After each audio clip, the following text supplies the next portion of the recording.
question guys, ayon sa aking interpretasyon, na dapat daw pong dalhin na sa mental itong si former President Rodrigo Roa Duterte.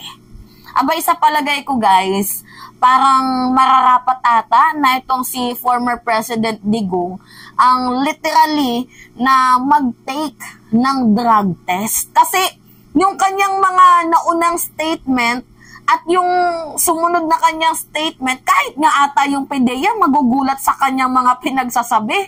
Kahit nga din ata si Satanas, masyasyak, wow, mas sinungaling ka pa sa akin sa sinungaling.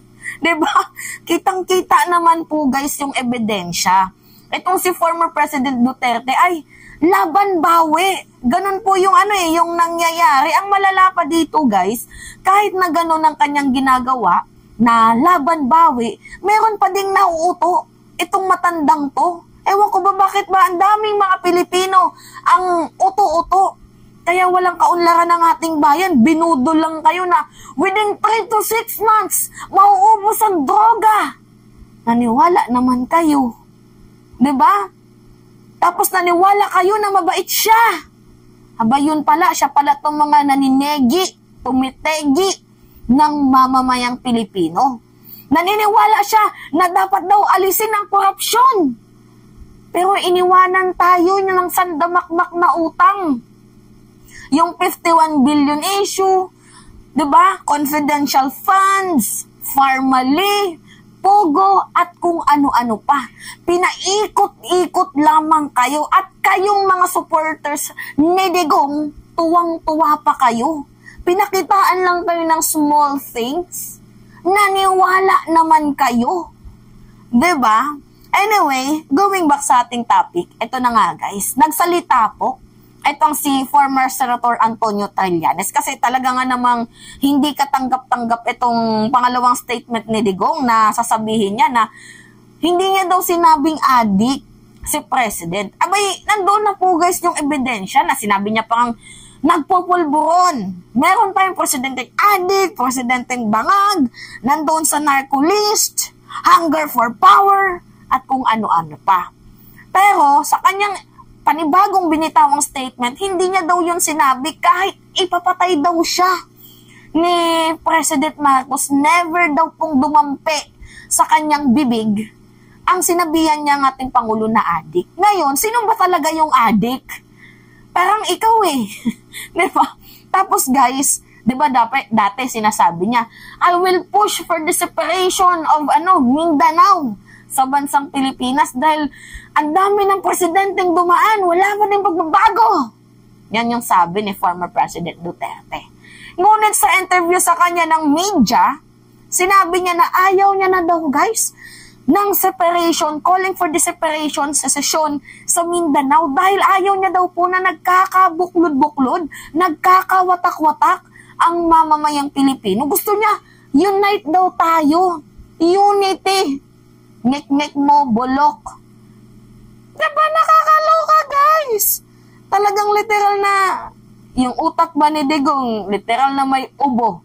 Tapos diba dati ayaw niya sa charter change. Ngayon gusto niya na.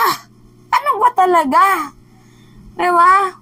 Well, para sa akin, ang interpretasyon ko dito, it is just another highest level of political strategy. Or baka it is way niya to para humingi ng sorry kay President. Kasi di ba pinagbintangan ng asawa. Ay, yun yung pinakamasakit dito eh. Yung asawa mo, yung nagmamalakad ng bansang Pilipinas, yung asawa mo, hunger for power, di ba ganyan? Eh, syempre, masakit yung loob ni President Marcos noon. Pero hindi niya lang guys pinatulan. Kasi alam naman natin na itong si President, hindi naman mapagpatol.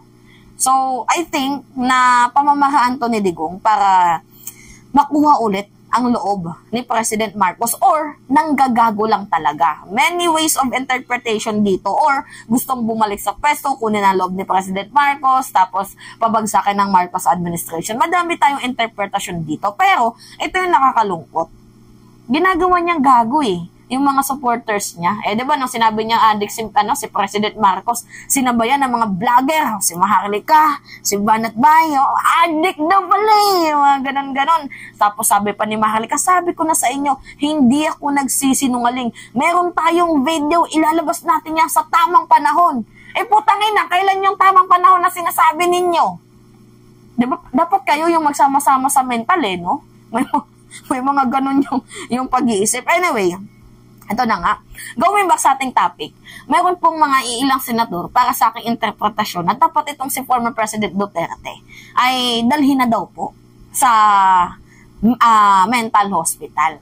Una na dito na nagsalita si former Senator Antonio Trillanes. Sabi niya, kahapon, the pathological liar in Duterte was in full display.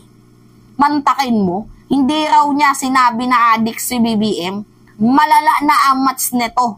Well, just to refresh his memory, ito ang malutong na resibo. So sabi niya, malala na ang amats nito. So meaning to say, dapat kailangan ng i-check up to. Dapat nang dalhin to sa kung ano pa mang ahensya ng gobyerno na magpapaayos ng kanyang pag-iisip, in short sa mental. Kasi malala na yung amats dapat dalhin na siya sa mental. Kasi hindi na guys, tama yung takbo ng kanyang utak. Napaka-pathological liar. Yung sinasabi niya, alam nyo guys yung pathological liar, yung nagsisinungaling ka na nga, kitang-kita na nga, tapos pinipilit mo parang sa sarili mo na parang hindi. Ganon guys yung yung pathological liar, parang sila-sila lang din yung nagbobulahan, sila-sila lang din ang naniniwala sa kanilang mga katangahan. Kontakin mo, 'di ba? Gago. Sinabi na adik, tapos bangag, pulburon, tapos malaman-laman natin, hindi niya daw pala sinabi. Itong si Trillanes, ano pa naman to isa to sa mga inabuso ni former President Duterte. Isa to sa mga taong ginawa niya na sandamakmak na kasinungalingan. Yes guys, ano yung sinungaling ni Digong dati? Si Trillanes daw mayroong sandamakmak na na multi-million dollar banks account. Banks. Hindi lang bank ha, banks accounts. Kasi napakadaming bangko with multi-million dollar. Ganyan-ganyan. Itong si Trillanes yung namataang pinaka-pobreng senador sa buong Pilipinas during nung panahon niya yung sa 2016, 18 Congress. O 18 Congress. 18 or 17 Congress. Basta yun. Si former Senator Antonio Trillanes ang pinakamahirap na senador. Tapos pinakamayaman si Cynthia Villar. Tapos pinagbintangan niya na si Trillanes meron daw sandamakmak na multi-million dollars bank account. Gago. Nung napatunayan naman sa korte na wala po. Korte ba? Basta napatunayan niya yung sarili niya. Hindi pala korte. Correct me if I'm wrong na lang. Nung napatunayan ni Senator Antonio Trillanes na wala naman pala siyang ganon, abay umamin si Digong nung nabuko na siya ng mainstream media. Alam mo kung anong sabi niya? Gawa-gawa niya lang daw yun. Kasi gusto niyang gantihan itong si Trillanes. Tingnan mo, yung pag-iisip nito. Di ba parang ganun lang din Nakukuha niyo ba yung punto? Sinabi niyang adik, tapos maglalaban bawal siya, sasabihin niyang hindi. Kasi hindi siya nakakuha ng suporta. Napatunayan na hindi naman totoo na adik, walang sumuporta sa kanya. Diba? Kaya sasabihin niya na lang na biro lang po lahat ng iyon. Kagaya din dito sa separation calls for Mindanao. Wala pong sumuporta sa kanya. Even the BARM, the LGUs, the lawmakers of Mindanao. Diba? Wala pong sumuporta sa kanya, mayor at kung ano-ano pa. Walang sumuporta sa kanya. Hindi po tama yung sinabi niyang clamor. Kasi kapag clamor, halos lahat nagkakaisa kayo na separation calls from Mindanao. Kaso wala Yung BARM ayaw, yung LGUs ayaw, yung congressman, mayor ayaw, pati yung mga lawmakers ayaw. Lawmakers, congressman, isa lang pala yun. Diba? Ayaw. Tapos sasabihin niya, clamors. Okay lang sana guys, kahit mayroong mga hindi sumusuporta as long as majority. Kaso hindi.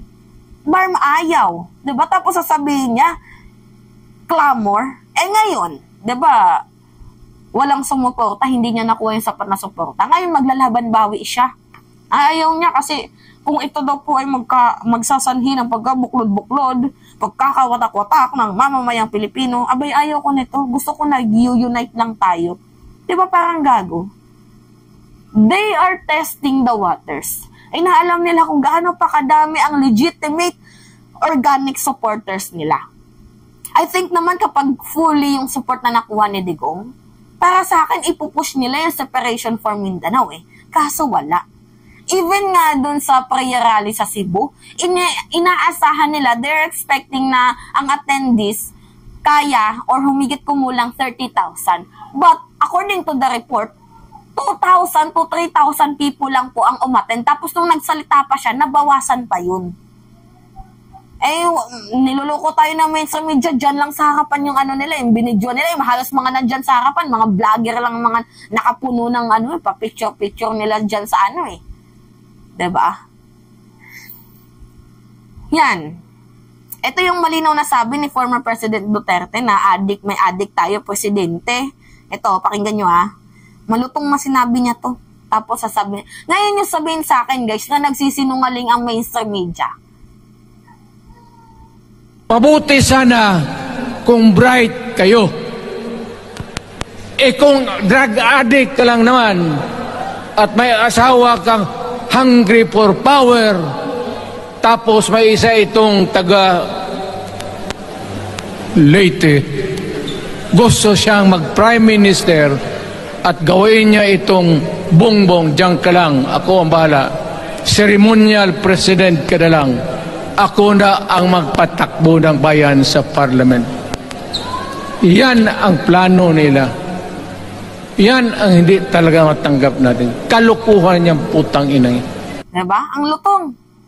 Kung may asawa kang hunger for power, tapos ikaw drug addict, ang lutong. Hindi lang yan guys. Ito pa.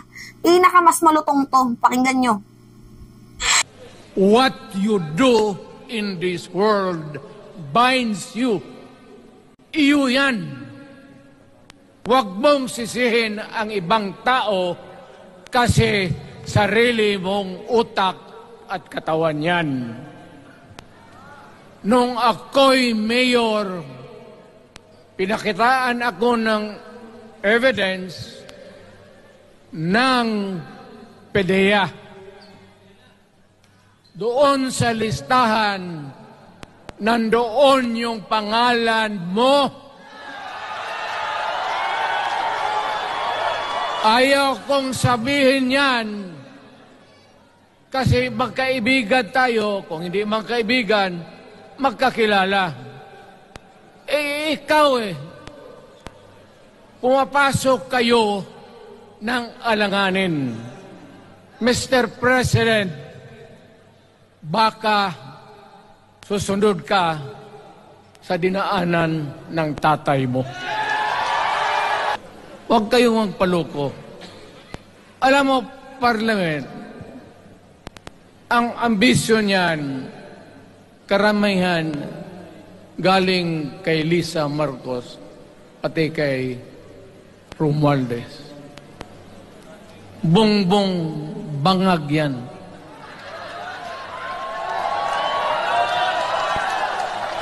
That's why sinasabi ko na sa inyo ngayon, si Bongbong Marcos bangag noon, ngayong presidente na bangag natin ang presidente.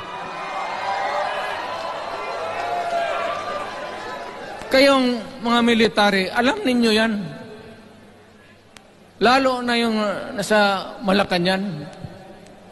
Alam ninyo. The Armed Forces of the Philippines, alam ninyo. May drug addict tayo na presidente. Putang inang yan. Mabuti. Diba? Yan yung sabi niya. Mantakid mo, tarantado. Tama nga guys, ang interpretasyon natin na dapat itong si former President Duterte dalhin na sa mental para magpa-check up. Kung mayroon bang tamang kanyang pag-iisip. Kasi tingnan nyo, laban bawi. Diba? Mantakin mo kung ano-anong pinagsasabi noon tapos ngayon babawiin niya. Yan yung sinasabi ko sa inyo, wala po tong word of honor. Hindi ko alam bakit ako nabudol din na to noon. Hindi ko alam na bakit nabudol din kayo. At mas lalong hindi ko alam na alam na natin yung katotohanan na may pagkaaning-aning siya. Hindi ko alam bakit may naniniwala pa din sa putang inang... Diba? Gets nyo ko? Anyway. Nagiinit na naman ako. Yun lamang ho guys. At that's me again, si Mima Alicia nyo. Tagbabalik ulit para sa ating panibagong video.